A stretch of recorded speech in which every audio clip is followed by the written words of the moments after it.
మెత్తగా అయిపోతుంది అనమాట. వాడికి కోపం కానీ, అహంకారం కానీ, మదం కానీ, మాత్సర్యం కానీ, లోభం కానీ ఏమీ ఉండదు. చాలా శుద్ధమెత్తగా అయిపోతుంది. ఇలా పొడగానే అలా అయిపోతుంది అనమాట. అందువల్ల ఎప్పుడైతే మనం చేసినటువంటి పూజ మనం భగవంతుడు చూడాలా వద్దా? చూడాలి కదా. మనం చేసే పూజ అంతా కూడా భగవంతుడికి సమర్పించాలంటే ఇంత ప్రాసెస్ చేసిందంతా ఒక ఎత్తు అయితే కొబ్బరికాయ కొట్టడం ఒక ఎత్తు అనమాట అండి.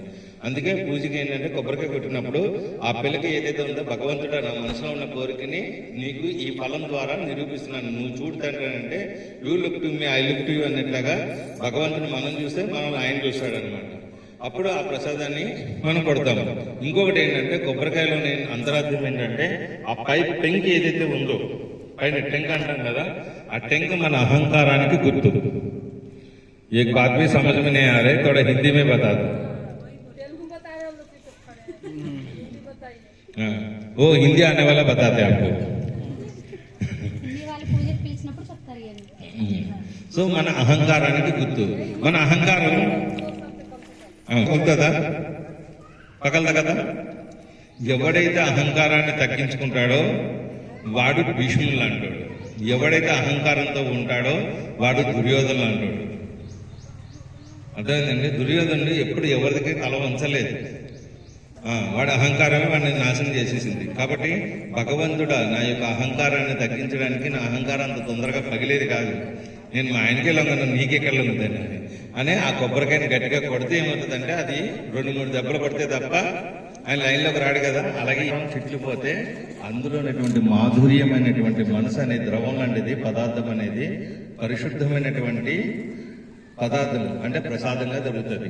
ఇంకోటి, మీకు ఎవరైనా ప్రసాదం ఇచ్చారనుకోండి, ఆ ప్రసాదం ఇచ్చినప్పుడు మీరు ఏం చేస్తారు, ఎలా తీసుకుంటారు? ఇప్పుడు సపోజ్ మీకు అరటిపండు ఏదో ఇచ్చారు, ఆ ప్రసాదాన్ని ఎలా స్వీకరిస్తారు చెప్పండి ఒకసారి. తీసుకొని ఇప్పుడు ఎవరో తిరుపతి నుంచి లడ్డు తీసుకొచ్చి ఇచ్చారు, మీ చేతిలో పెట్టారు, ఎలా తీసుకుంటారు? తీసుకొని ఏం చేస్తారు? కళ్ళకత్తుకుంటారు, అంతే కదా. కళ్ళకత్తుకు ఎందుకు కళ్ళకత్తుకోవాలి? చెవులకు, ముక్కుకు, నోటుకు అత్తుకోవచ్చు కదా డైరెక్ట్ గా. కళ్ళకి ఎందుకు అత్తుకోవాలి?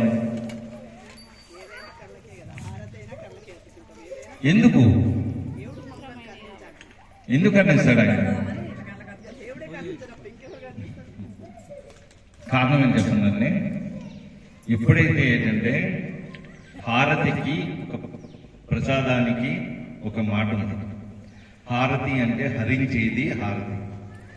ప్రసాదానికి అర్థం ఏంటంటే ప్రసాదో దుఃఖ హరిత అంటారు. అంటే ప్రసాదానికి అర్థం ఏంటంటే ప్రసాదో దుఃఖ హరిత, అంటే దుఃఖాన్ని హరింపజేసేది ప్రసాదం అన్నమాట.